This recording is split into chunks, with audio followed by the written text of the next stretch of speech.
இப்போ நம்ம antenna cable fit பண்ணியாச்சு. நெக்ஸ்ட்டு பொறுமையாக அசெம்பிள் பண்ண ஆரம்பிச்சிடலாம். பாருங்கள், பேட்ரி இப்போ அசெம்பிள் பண்ணுறேன். பாருங்கள் எப்படி அசெம்பிள் பண்ணுறேன்னு சொல்லிவிட்டு வீடியோ பொறுமையாக பாருங்கள்.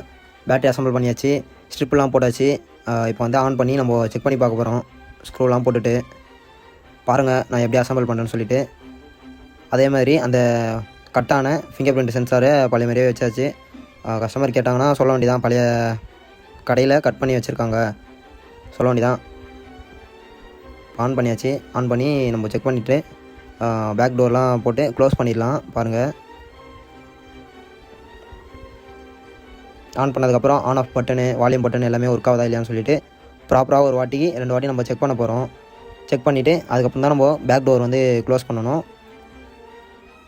மைக்கு, ஸ்பீக்கரு, கேமரா எல்லாமே ஒர்க் ஆகுதா இல்லையான்னு சொல்லிவிட்டு அதுவும் நம்ம செக் பண்ணிக்கணும்.